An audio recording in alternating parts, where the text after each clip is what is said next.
평안들 하셨습니까? 추석인데 송편들 좀 드셨습니까? 아멘 하신 분들은 드셨고 아멘 안 하신 분들은 못 드셨고. 지난 주간은 우리 장로님 기도하셨듯이 한국에 흰남노라는 아주 큰 태풍이 휩쓸고 갔죠. 그래서 포항에서는 굉장한 비가 많이 내리면서 많은 피해와 사상자가 발생했는데요. 참 안타까운 사실은 방송을 듣고 지하주차장으로 차를 옮기려 갔다가 그냥 물속에 수장되었다는 사실, 너무나도 안타깝죠. 순식간에 그렇게 되니까 인생이 참 허망하다는 것을 다시 깨닫지 않을 수가 없습니다. 사실 오늘 우리의 삶도 언제 어떻게 될지 모르지요. 여러분, 우리가 믿을 분은 오직 하나님이신 줄로 믿습니다. 그래도 역대급 태풍이었다는 점을 감안하면 비교적으로 피해가 적었다라고 말하는데요. 첫째는 하나님께서 분명히 성도들의 기도를 들어주신 줄로 믿습니다. 그러나 둘째는 또한 인간적으로도 대비를 많이 했기 때문이라고 말하는데요. 언론이 유난을 떨 만큼 예보를 많이 해서 대비들을 많이 했기 때문이라고 말합니다. 그래서 태풍에 앞서서 닷새를 골든타임으로 준비를 했는데 서둘러 농작물을 수확하기도 하고, 또 경남 지역 지자체에서는 권고를 해서 무려 2661세대에 3463명을 대피시켰다고 합니다. 이런 방제 당국의 노력과 주민들의 성숙한 참여로 더 큰 피해를 막을 수 있었다는 것인데요. 여기서 우리가 얻을 수 있는 영적인 교훈도 있죠. 우리 신앙도 첫째는 하나님이 해주셔야지만 그 다음은 우리가 해야 할 일이 반드시 있다는 것이죠. 믿으십니까? 하나님께 다 맡기고 나는 아무것도 안 하는, 그거는 온전한 신앙이 아닌 것이죠. 그래서 우리 메시아 잔치도 마찬가지죠. 첫째는 모든 것이 하나님의 은혜로 진행되기 위해서 우리가 더욱 기도에 힘써야겠지만, 둘째는 그 은혜가 헛되지 않기 위해서 우리는 또한 마음을 합하여 잔치 준비에 많은 힘을 쏟아야 한다는 겁니다. 잔치에 초청할 사람들을 리스트를 만들고, 그래서 미리 연락하고 선물과 초청장도 보내고, 그러나 많이 초청할 사람이 없으면 기도하면서 찾아 나서야 하는 것이지요. 주님은 청함을 받은 사람이 오지 않으면 시내 거리와 골목으로 나가서 가난한 자들과 몸 불편한 자들과 맹인들과 저는 자들을 데려오라라고 하셨습니다. 그리고 그래도 자리가 남으면 길과 산울타리로 나가서 사람들을 강권하여 데려다가 내 집을 채우라고 하셨습니다. 무슨 말입니까? 잔치 자리에는 빈자리가 있어서는 안 된다는 것이지요. 우리가 준비하는 메시아 잔치는 구원의 잔치고 기쁨의 잔치입니다. 저희 교회는 제가 2006년 부임한 이후로 매년 교회 설립 기념일을 맞아서 메시아 잔치를 2007년부터 하고 있습니다. 그 이유는 교회가 설립을 감사하면서 하나님께 가장 기쁨을 드릴 수 있는 것은 무엇이냐? 그것은 영혼 구원이라고 생각을 해서 그리하고 있는 것입니다. 그리고 진정 가장 큰 기쁨의 잔치는 바로 구원의 잔치인 것이죠. 우리가 먹고 마시는 것보다 더 큰 기쁨은 영혼이 구원받는 것이죠. 누가복음 15장을 보면 죄인 한 사람이 회개하면 하늘에서 기쁨의 잔치가 벌어진다고 했는데, 우리도 메시아 잔치를 통해서 죽어가는 영혼 한 영혼이라도 구원할 수 있다면 우리도 기쁘지만 하늘나라에서도 기뻐한다는 사실입니다. 그럼 하나님이 이 재단을, 여러분을 어떻게 여기시겠습니까? 예수님은 이러한 구원의 잔치를 위해서 친히 이 땅에 오셔서 그의 생애 가운데 복음의 놀라운 소식을 전하며 구원에 초청을 하셨고, 심지어 초청받은 자의 자격을 위해서 부족하니까 십자가에서 친히 희생하셔서 그 자격을 만들어 주셨던 것을 볼 수 있습니다. 그러나 그것으로 끝난 것인가? 아니라는 거죠. 우리에게도 대위 임령을 주셔서 죽어가는 영혼을 위해서 전도하라, 그래서 구원의 잔치, 기쁨의 잔치로 초청하라라고 말씀하셨다는 것인데요. 디모데후서 4장 2절을 보면 너는 말씀을 전파하라. 때를 얻든지 못 얻든지 항상 힘쓰라. 범사에 오래 참음과 가르침으로 경책하며 경계하며 권하라. 복음을 전하는 일은 어떤 상황과 형편에서도 반드시 해야 한다는 주님의 명령이라는 것이지요. 그래서 우리는 때를 얻든지 못 얻든지 언제든지 나가서 복음을 전할 수 있는 마음과 삶이 필요하다는 것입니다. 어느 분이 주일 오후가 되면 거리로 나가서 전도지를 나눠줬는데, 오늘처럼 그날 주일 오후는 비가 억수같이 쏟아졌습니다. 그래서 또 몸이 피곤하니까 집에서 쉬고 있었습니다. 그랬더니 10살 된 아들이 그걸 보고는 아빠한테 말합니다. 아빠, 어떻게 된 거예요? 왜 오늘은 전도지 나눠주러 안 가요? 그랬더니 아빠가 대답합니다. 야, 오늘은 비가 너무 많이 오는구나. 아들이 그랬더니 아빠, 그럼 비 오는 날에는 하나님께서 사람들을 구원하시지 않는가요? 말을 너무 잘하죠. 요즘 애들은 말 너무 잘해요. 아버지는 놀랬고 그래서 아들에게 설명해 줬습니다. 얘야, 비가 너무 많이 올 때는 거리에 사람들이 별로 없어. 그리고 아빠는 지금 많이 피곤해. 그러니까 아들이 대뜸 말합니다. 그럼 제가 나갈게요. 그래서 아빠가 그 모습이 하도 진지하니까 그 아들에게 전도지를 주면서 야, 너 전도지 다 나눠주면 곧장 집으로 와야 돼. 어디 가면 안 돼. 그리고 보냈습니다. 어떻게 됐을까요? 비 오는 날에는 사람들이 많이 다니지 않죠. 그래서 전도지를 나눠주기가 쉽지 않았습니다.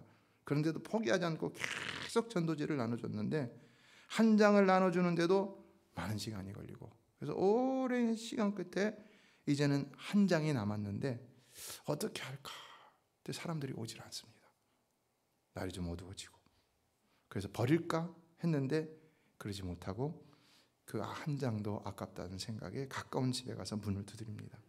누구시죠? 나옵니다. 한 침통한 표정을 한 여자분이 나왔는데 그래서 이 소년이 얼굴에 웃음을 활짝 띠면서 공손히 말합니다. 아주머니 죄송해요. 저는 아주머니에게 이 전도지를 드리려고 왔어요. 그리고는 전도지를 건네고 집으로 왔다는 겁니다. 어떻게 됐을까요? 그런데 그 여자분이 주일 예배 참석했고 이런 말을 했다는 겁니다. 저는 남편과 아내를 잃어버린 후 인간의 모든 고통을 맛봤습니다. 오랜 갈등 후에 저는 자살을 결심했습니다. 그런데 비가 많이 오던 지난 주일 밤 목을 맬 준비를 하고 있는데 갑자기 문 두드리는 소리가 났습니다. 그래서 문을 열어보니까 생기발랄한 한 작은 천사가 문 앞에 서 있었습니다. 그는 저에게 전도지를 한 장 주었습니다. 저는 그것을 읽으면서 하나님께서 저를 버리시지 않았다는 것을 깨달았습니다. 그리고 그것을 깨닫고 오늘 교회에 나오게 되었습니다. 여러분, 복음을 전하는 여러분의 수고가 헛되이 돌아가지 않을 줄로 믿습니다. 여러분의 그 마음이 하나님 앞에 정말 인정받는 마음이 된다면 하나님은 여러분을 반드시 사용하셔서 죽어가는 한 영혼을 구원케 하실 줄로 믿습니다. 지난주일에 어느 구역에서 노방전도를 나갔는데 그 연세 많은 분들이 나가서 전도지를 주는데도 4-5명의 태신자를 초청했다는 이야기를 들었습니다. 어느 권사님은 시니어 센터에 가서 전도를 하는데 무려 9분을 초청했다고 합니다. 9분을. 어떤 분은 지지난주일 예배를 마치고 잠시 어디를 들렀는데 마침 그곳에 전도 대상자가 있어서 2부 예배를 드렸는데도 불구하고 다시 3부 예배에 와서 같이 함께 예배를 드렸다고 합니다. 저희 가정도 3가정을 초청했는데 다 오실지는 모르지만 기도하고 있습니다. 그러나 우리가 마음을 아파요 기도하며 복음을 전한다면 왜 하나님 우리를 사용해 주지 않으시겠는가? 그러나 결과는 하나님이 책임지시는 것이죠. 여러분, 결과는 오직 하나님께 맡겨드려야 할 줄로 믿습니다. 그리고 우리는 때를 얻든지 못 얻든지 명령에 순종함으로 나가 복음을 전하는 것입니다. 그러나 무엇보다도 영혼을 불쌍히 여기는 마음을 가지고 나가 복음을 전해야 되는 것이죠. 오늘 본문에서도 보면 예수님께서는 나인성의 과부를 불쌍히 여기심으로 놀라운 역사를 베풀어 주셨던 것을 볼 수가 있는데요. 그러나 주님은 모든 인생을 불쌍히 여기셨기 때문에 기꺼이 그 영광스러운 보좌도 버리시고 이 땅에 오셔서 우리를 대신하여 십자가를 지셨던 것이죠. 하나님의 구원은 인생을 불쌍히 여기심으로 시작되었습니다. 이에 우리의 전도도 먼저 영혼을 불쌍히 여기는 마음으로 시작해야 하는 것입니다. 불쌍히 여긴다. 무슨 의미가 있을까요?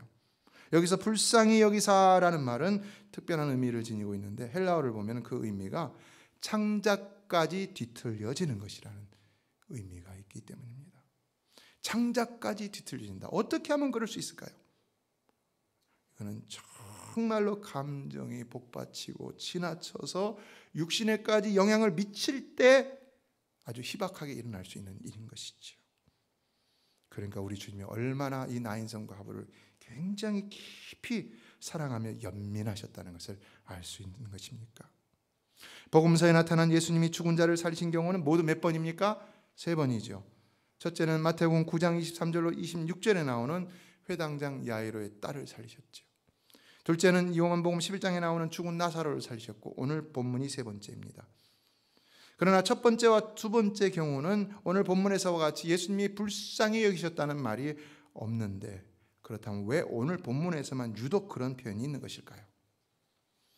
주님은 회당장 야이로나 나사로의 누이들과는 달리 나인성 과부에게 있어서는 그 아들이 그녀에게 단 하나뿐인 소망이고 희망이었기 때문에 그 희망이 사라졌을 때에 그것으로 인해 슬픔에 잠겨있는 과부를 더 불쌍히 여기셨다는 것을 알 수가 있지요. 무엇을 얘기해 주고 있습니까? 우리 주님은 우리 인생이 연약하고 힘들수록 더 불쌍히 여기시는 분이라는 것입니다. 우리가 잘 나가고 잘 되고 형통할 때가 아니라 우리가 연약하고 가난하고 병들고 어려울수록 주님은 우리를 더 불쌍히 여기시는 분이라는 것입니다. 오늘도 여러분이 그런 마음으로 나왔다면 주님은 여러분을 더 연민하신다는 사실을 기억하시기 바랍니다. 오늘날 세상의 어리석은 인생들은 약하고 가난하고 병들고 더 남보다 못할수록 멀리하고 가까이 하려지 않습니다. 교회 안에서도 그런 경우가 있습니다. 그러나 우리 주님은 그렇지 않다는 겁니다. 그런 사람들을 더 불쌍히 여기고 가까이 하신다는 것입니다. 그렇기 때문에 주님은요, 이것도 알아야 되는 것입니다. 이미 구원받은 우리보다 아직도 죄 가운데 길을 잃고 방황하는 이 영혼들을 더 불쌍히 여기신다는 것입니다. 그래서 99마리를 우리에 두고도 잃어버린 한 마리 양을 찾아나셨다고 하신 것이지요. 이처럼 주님은 인생을 불쌍히 여기시는 분이신 것입니다. 불쌍히 여기셔서 독생자도 주신 것이고, 불쌍히 여기셔서 그 독생자도 하늘보좌를 기꺼이 버리시고 이 땅에 오셔서 우리를 위해서 희생하셨다는 사실입니다. 우리가 못 먹고 못 살아서 불쌍히 여기신 것이 아니라, 우리가 돈이 없어서 불쌍히 여기시는 것이 아니라, 죄악으로 인해 영혼이 지옥불에 떨어지기 때문에 그 영혼이 가련해서 불쌍히 여기신다는 것입니다. 여러분, 우리 주님이 우리를 불쌍히 여기지 않으면 우리가 지금 어떻게 될까요? 과연 우리는 오늘 어떤 소망을 가지고 어떤 삶을 살고 있을까요? 잘 먹고 잘 마시고 인생을 즐기고 육체를 즐기는 것이 과연 의미 있고 소망 있는 삶이라고 말할 수 있습니까? 예수의 긍휼을 입은 우리도 이러한 삶을 사는 사람들을 불쌍히 여겨야 한다는 겁니다. 진정 예수를 모르고 죽어가는 영혼들을 향하여 불쌍히 여기는 마음을 가질 수 있어야 한다는 겁니다. 그러나 성경은 먼저 첫째, 성도들 서로를 불쌍히 여기라고 말씀하고 있습니다. 에베소서 4장 30절은 하나님의 성령을 근심하게 하지 말라 하면서 32절에 이런 말씀합니다. 같이 읽어보겠습니다. 시작. 서로 친절하게 하며 불쌍히 여기며 서로 용서하기를 하나님이 그리스도 안에서 너희를 용서하신 것 같이 하라. 왜 서로를 불쌍히 여기라고 하셨을까요? 죄로 인하여 하나님의 온전한 형상을 잃어버린 이 에덴에서 쫓겨난 모든 우리 인생들은 하늘나라 가기까지는 여전히 불쌍한 존재들이기 때문이라는 것이죠. 로마서 3장 10절은 기록된 바 의인은 없나니 하나도 없다고 그랬어요. 그러니까 아무리 우리가 겉보기에는 멀쩡해 보여도 사실은 불쌍히 여겨야 할 대상인 것이지, 하나님 보시기에 진정 멀쩡한 사람은 아무도 없다는 겁니다. 그래서 때로는 실수도 하고, 때로는 마음으로, 생각으로, 입술로, 행실로 하나님 앞에서, 사람 앞에서 범죄하기도 하는 것이죠. 그러나 주님은 그래도 그렇기 때문에 도리어 불쌍히 여겨야 한다는 것입니다. 나도 똑같은 실수와 죄악을 저지르는 연약한 인생이기 때문에 그걸 잊지 말고 도리어 남을 연민하며 불쌍히 여겨야 한다는 것입니다. 불쌍히 여겨야 행복한 겁니다. 나도 행복할 수 있는 것입니다. 내가 남을 불쌍히 여기지 않을 때 내가 행복할 수 있을까요? 어느 마을에서 음악회가 열렸습니다. 그런데 오케스트라 지휘자가 형편이 좋지 않아서 연미복을 입고 왔는데 다 낡았습니다. 너무 오래 입었고. 그래서 지휘를 하는데 연미복이 찢어져 버렸습니다. 지휘자가 입는 꼬리 긴 옷이 있잖아요. 찢어져 버렸어요. 지휘를 하는데 도저히 안 돼요. 그래서 한 곡이 끝나자마자 벗어버렸습니다. 그랬더니 셔츠 차림이 됐죠. 셔츠 차림으로 지휘를 하니까 좀 우스꽝스럽죠. 연습할 때나 그러지 누가 연주할 때 그럽니까? 그러니까 관객들이 막 수군대기 시작합니다. 그래도 지휘자는 흔들림 없이 차분히 지휘를 합니다. 그랬더니 맨 앞에 앉았던 청중 가운데 한 사람이 조용히 일어나더니 갑자기 자기가 입고 있던 뭐 클래식 음악회 가면 다 정장을 차림하고 그 콘서트홀에 들어갔을 거 아니에요. 이 겉옷을 갖다가 재킷을 딱 벗더라는 겁니다. 그리고는 자기도 지휘자처럼 셔츠 차림을 하고 딱 앉았다고 합니다. 그랬더니 갑자기 모든 관객들이 조용해졌습니다. 그리고 어떤 일이 났을까요? 다들 자기들도 하나씩 겉옷을 벗기 시작했다는 것이고, 그래서 모두가 다 셔츠 차림으로 음악회를 관람하게 되었다는 겁니다. 여러분, 그 음악회가 어떻게 되었겠습니까? 만약에 그런 일이 없었다면 그 음악회가 어떤 음악회가 되어버릴까 말았겠습니까? 그 음악회는 그날 한 사람도 빠짐없이 정말 어느 음악회보다도 감동을 받는 음악회가 되었다는 것인데, 오늘 우리도 마찬가지라는 것이죠. 허물이 없는 완벽한 사람은 아무도 없습니다. 누구나 다 결점이 있습니다. 그러나 결점이 있다고 그것을 비난하고 수군대고 고발하고 폭로하고 사람들 앞에서 망신을 준다면 어떻게 되겠습니까? 그럼 그 공동체가 어떻게 되겠습니까? 그러면 나는 행복할까요? 그렇지 않다는 거지요. 그래서 사도 바울은 말했어요. 남을 비난하지 말라. 그리고 자신은 자랑할 때 자랑하지 말라. 나는 약한 것을 자랑한다고 그랬어요. 우리 교회는 서로의 허물을 감싸줄 수 있는 교회가 되기를 주의 이름으로 축원합니다. 그럼 주님도 여러분의 허물을 감싸주실 줄로 믿습니다. 성경의 원리입니다. 둘째, 우리는 서로를 불쌍히 여김으로 또한 서로를 위로할 수 있어야 된다는 것입니다. 예수님이 그러셨습니다. 오늘 본문을 보면 예수님은 과부를 보시고 불쌍히 여기사 울지 말라고 위로하셨던 것을 볼 수가 있는데요. 참으로 인생을 불쌍히 여기시는 주님은 또한 위로의 주님이신 것이죠. 고린도후서 7장 6절을 보면 하나님은 낙심한 자들을 위로하시는 분이다 라고 표현했습니다. 마태복음 5장 4절을 보면 애통하는 자는 복이 있나니 그들이 위로를 받을 것이며 라고 했습니다. 오늘도 낙심한 자가 있습니까? 그래서 애통함으로 하나님 앞에 기도하는 성도가 있습니까? 하나님 반드시 여러분을 위로해 줄 줄로 믿습니다. 우리를 불쌍히 여기시는 주님은 언제나 우리에게 위로하시는 분이라는 것입니다. 마음이 침울해지고 심지어는 주저앉고 싶을 때가 있지만은 그러나 주님이 위로해 주신다는 것입니다. 그래서 우리가 살 수 있다는 겁니다. 저도 이렇게 마음이 침울하고 주저앉고 싶을 때가 있는데요. 그러나 주님이 위로를 꼭 해주시는 것을 볼 수 있습니다. 누군가를 통해서 말 한마디 하는데 그게 너무나 힘이 돼요. 그냥 밥 먹자고 하는데도 너무 힘이 되고, 밥 사달라는 얘기 아닙니다. 저는 많이 먹으면 안 돼요. 공개적으로 얘기합니다. 제가 가능하면 저녁은 안 먹습니다. 특별히 여러분이 어떤 일이 있어서 저녁을 같이 먹자고 하면 모를까 3시 이후는 안 먹습니다. 그래서 살이 빠진 거예요.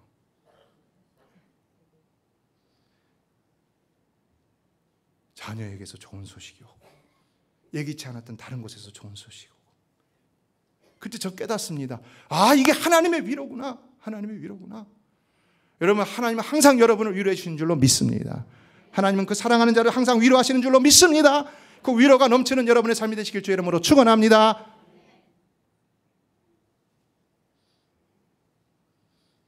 이에 오늘 우리 서로도 항상 서로를 위로하는 자가 되어야 한다는 겁니다. 다 부족하기 때문에, 나도 부족하기 때문에 서로를 이해하며 위로할 수 있어야 한다는 겁니다. 그래야 같이 주저하지 않고 같이 힘을 내서 같이 이 신앙의 길을 갈 수 있다는 겁니다. 그러나 셋째, 우리가 진정 누군가를 불쌍히 여긴다면 그를 위로할 뿐 아니라 또한 그에게 도움을 줄 수도 있어야 한다는 것인데, 발전적인 것을 볼 수 있죠. 불쌍히 여기고 위로하고 실질적인 도움, 행위가 있는 것. 우리 주님이 오늘 본문은 보면 그러는데요. 나인성 과부를 불쌍히 여기시고 위로하실 뿐만 아니라 또한 죽은 아들을 살려주시는 것을 볼 수가 있지요. 행함이 없는 믿음은 죽은 믿음이라는 것 같이 우리가 그냥 말로만 하고 도와주지 않는 건 진정한 위로라고 할 수가 없는 것이지요. 스위팅은 사회는 죽은 바다다. 왜냐하면 끊임없이 받을 줄만 알지 줄 줄을 모르기 때문이다. 사회는 죽은 바다, 말 자체가 죽은 바다죠. 데드 시잖아요. 왜 그러냐? 받을 줄만 알지 줄 줄은 모르기 때문이라는 것입니다. 받기만 하고 주지 않는 사람은 어떻게 되냐? 죽는다는 거예요. 주님의 긍휼과 위로를 얻고도 베풀 줄 모른다면 우리 신앙이 어떻게 되겠는가? 성도는요, 항상 남에게 적극적으로 선을 행해야 된다는 말씀하고 있습니다. 디모데전서 6장 18절은 말합니다. 읽어보겠습니다. 시작. 선을 행하고 선한 사업을 많이 하고 나눠주기를 좋아하며 너그러운 자가 되게 하라. 믿으십니까? 믿으십니까? 성도의 삶은 이런 삶을 살아야 할 줄로 믿습니다. 목사가 밥을 사면은 아유, 목사님이 무슨 밥을 사냐고, 혹은 또 목사님이 돈 많으시네요, 이런 오해를 하실 때도 있더라고요. 그게 아니에요. 저는요, 목사는 맨날 얻어먹기만 한다는 얘기 듣는 건 너무 싫어요. 선이 무엇입니까? 선은 남에게 베푸는 것이라는 보편적인 의미가 있죠. 그런데 히브리어로 보면요, 선은요, 토브라는 단어를 씁니다. 이 토브라는 단어가 언제 나오냐면요, 창세기 1장에서 천지창조에서 나옵니다. 하나님 보시기에 좋았더라 할 때 토브라는 단어가 쓰여집니다. 선은 뭐라는 겁니까? 하나님이 보시기에 좋은 일이 바로 토브, 선이라는 것입니다. 선은요, 하나님의 속성 가운데 하나이죠. 특별히 하나님의 사랑과 공의 가운데 사랑에 속한 속성인 것이죠. 따라서 참된 선이라는 것은 오직 하나님의 사랑 안에서, 여기도 바운더리가 있습니다. 하나님의 사랑이라는, 하나님의 사랑 안에서 행하는 모든 좋은 일이라고 할 수가 있는 것입니다. 예수님은 그 사랑 안에서 우리를 불쌍히 여기시고 위로하실 뿐만 아니라 자신을 십자가에 내어주심으로 우리에게 영원한 구원이라는 놀라운 도움을 주셨던 것인데요. 그러나 그것 말고도 지금도 하나님 보좌 우편에서 우리를 위하여 친히 간구하고 계시죠. 십자가로 다 끝냈습니다. 다 이루었다고 말씀하셨습니다. 그걸로 끝내지 않아요.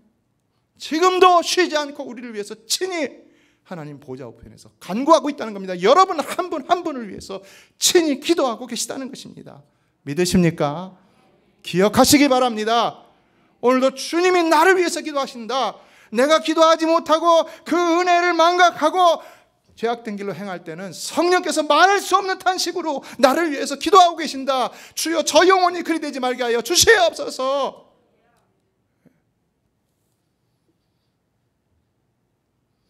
그렇다면 우리가 연약한 자에게 줄 수 있는 가장 큰 도움은 무엇이겠는가? 우리 믿는 자들은요, 내가 뭔 갖고 있으면서 남에게 나눠주는 것을 주저해서는 안 되는 겁니다. 내게 물질이 더 있어서 내가 다른 사람에게 나눠줄 수 있는 형편이라면 나눠줘야 되는 것이고요. 재능이나 시간이나 무엇이라도 내가 더 있으면 더 나눠줄 수 있는 사람이 그리스도인이 되어야 되는 것입니다. 그러나 가장 큰 도움은 뭡니까? 어느 도시의 거리에 나가 구걸하던 두 맹인이 있었습니다. 그들은 구걸을 하면서 서로 다른 소리를 외쳤다고 합니다. 한 맹인은 하나님께서 돕는 자는 도움을 받으리라, 또 한 맹인은 왕께서 돕는 자는 도움을 받으리라 외쳤습니다. 그런데 왕이 지나갔습니다. 누구를 도와줄까요? 그 소리를 들은 왕이 왕께서 돕는 자는 도움을 받으리라 외친 사람을 도와줬어요. 어떻게 도와줬냐? 이따만한 빵에다가 이따만한 금덩어리를 넣어갖고 도와줬는데, 근데 문제가 생겼습니다. 이 사람이 그 빵을 받고 보니까 너무 딱딱하고 무거우니까 그만 옆에 있던 사람에게 팔아버린 거예요. 어떻게 됐을까요? 이 사람은 이제 대박을 맞았는데, 비유예요. 따지지 마세요. 자꾸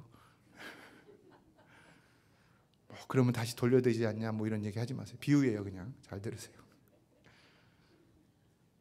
그 빵을 받은 인명인이 그걸 팔아갖고는 더 이상 구걸하지 않았고, 근데 그 빵을 판 맹인은 계속 거기서 구걸했겠죠. 그래서 왕이 지나가다가 또 봤습니다. 내가 너한테 준 빵 어떻게 됐냐? 그랬더니 이 사람이 말하죠. 너무 무겁고 딱딱해서 옆에 있는 맹인에게 팔아버렸습니다. 그랬더니 왕이 뭐라고 했을까요? 왕이 야단친 게 아니고 이런 말 했다는 겁니다. 참으로 하나님께서 돕는 자가 도움을 받았도다. 여러분, 인생의 가장 큰 도움은 무엇이라고 생각합니까? 그것은 하나님이신 줄로 믿습니다. 하나님이 인생의 가장 큰 도움이신 것입니다. 하나님이 도움을 주셔야 인생의 가장 큰 도움을 받을 수 있는 것이지.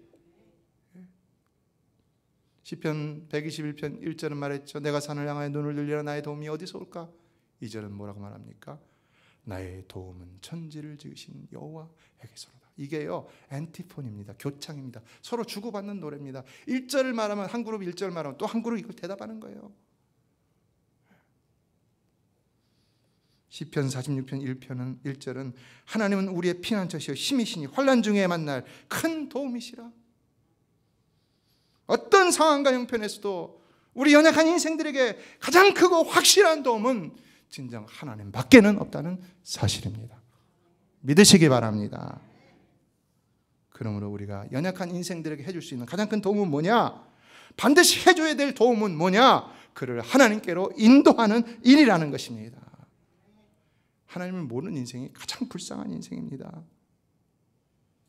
아무리 그가 많은 것을 가지고 높은 위치에 올라가고 많은 것을 누린다 할지라도 그보다 불쌍한 인생은 없는 것입니다. 그래서 우리는 그러한 인생을 겉만 보고 부러워할 것이 아니라 불쌍히 여길 수 있어야 되는 겁니다. 불쌍히 여김으로 기도하며 그를 주님 앞으로 인도해야 되는 것입니다. 여러분, 나폴레옹이 얼마나 위대한 영웅입니까? 프랑스인들에게. 근데 그가 패망하게 된 워터루 전쟁에 대해서 빅토르 위고가 기록하고 있는 것을 보면 이렇습니다. 격전이 있던 날 아침, 짤막한 키의 나폴레옹 황제는 싸움이 벌어질 벌판을 바라보며 사령관에게 그날의 작전을 설명하였습니다. 여기에 보병을 배치하고 저쪽에는 기병을, 그리고 이쪽에는 포병을 배치할 것이요, 날이 저물 때쯤 영국은 프랑스에 굴복되어 있을 것이며 웰링턴 장군은 나폴레옹의 포로가 될 것이요. 그런데 이 말을 들었던 사령관이 조심스럽게 이렇게 말했다는 겁니다. 각하, 계획은 사람이 세우지만 성패는 하늘에 달려있다는 것을 잊지 마십시오. 맞는 말입니까? 맞는 말이죠. 아멘은 왜 이쪽만 합니까? 왜 이쪽은 아멘 안 합니까? 맞는 말입니까? 네. 이쪽도 안 하네요. 맞습니까? 네. 그래가지고 이 말을 딱 듣고 난 다음에 나폴레옹이 어떻게 했을까요? 키가 작잖아요. 짤딱한 그 몸을 가지고 쭉 펴갖고 키를 쫙 늘리면서 이렇게 말했다는 겁니다. 장군은 이 나폴레옹이 친히 계획을 세웠다는 것과 이 나폴레옹이 성패를 주장한다는 사실을 명심하기 바라오. 어떻게 됐겠습니까? 이 역사가 증명하고 있는데요. 빅토르 위고는 이렇게 기록하고 있습니다. 그 순간부터 이미 워터루 전쟁은 패배한 것이나 다름없었다. 하나님께서 비와 우박을 퍼부었으므로 나폴레옹의 군대는 계획한 작전을 하나도 펼 수 없었다. 그리하여 전투가 벌어진 그날 밤에 나폴레옹은 웰링턴 장군의 포로가 되었고 프랑스는 영국에 굴복하고 말았다. 어리석은 인생들은 자기가 모든 것을 다 손아귀에 쥐고 있는 줄 알아요. 그러나 실상은 하나도 마음대로 되는 것이 없다는 것이죠. 하나님이 허락하지 않으면요, 어떠한 완벽한 계획이라 할지라도 될 수 있는 것이 하나도 없다는 것입니다. 그러나 그러한 인생들을 바라보며 성도가 가져야 할 마음은 어떤 마음인가? 오늘 주님 우리에게 가르쳐주시는 것은 그들을 비난하고 수군대는 것이 아니라 오히려 불쌍히 여겨야 된다는 겁니다. 누가 여러분을 괴롭힙니까? 불쌍히 여기시기 바랍니다. 이건 아멘이 없네요. 불쌍히 여기시기 바랍니다. 불쌍히 여겨서 위로하고 기도하고 그리고 도움을 줄 수 있어야 하는 것이 우리 그리스도인이라는 것입니다. 그러므로 말씀을 맺습니다. 우리의 마음이 이와 같은 주님의 마음을 품고 진정 불쌍히 여기는 마음으로 하나가 되기를 주의 이름으로 축원합니다. 인생은 가난하든 부하든 많이 배웠든 적게 배웠든 하나님이 오라 하시면요, 오늘 밤이라도 지금이라도 꼼짝없이 두 손 들고 빈손으로 가야 하는 것입니다. 죽음 앞에서 아무도 당당한 자가 없는 것입니다. 오직 예수를 믿음으로 구원의 확신을 가진 자만이 당당할 수 있고 죽어도 행복할 수 있는 것입니다. 그러므로 아직도 여러분의 주변에 여러분이 사랑하는 자가, 친구, 가족, 이웃 예수를 믿지 않는다면 불쌍히 여기는 마음을 가지시고, 진정 창자가 뒤틀어지는 것 같은 이런 불쌍히 여기는 마음까지 가지시고 복음을 전하실 수 있기 바랍니다.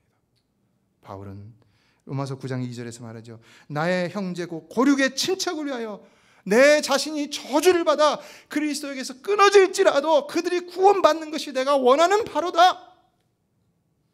그의 마음이 어떠했다는 겁니까? 오늘 우리의 마음도 불신자를 바라볼 때 이런 마음이 되어야 한다는 것이지요. 복음을 전하는 것은 우리가 해야 할 일이고 열매는 하나님이 맺으시는 것입니다. 그러므로 열매를 걱정하고 복음을 전할까 말까 결정하지 마십시오. 하늘나라에서 여러분을 평가할 때 점수 주는 건요, 복음을 전했냐 안 했냐예요.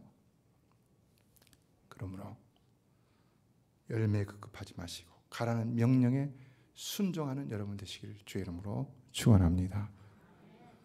순종하는 구역이 열매를 많이 맺는 것을 볼 수 있습니다. 순종하세요. 주님은 기뻐하시고 축복하실 줄로 믿습니다. 우리 모두에게 이런 순종과 기쁨과 하나님의 축복이 충만한 메시아 잔치가 되기를 주의 이름으로 축원합니다. 기도하겠습니다.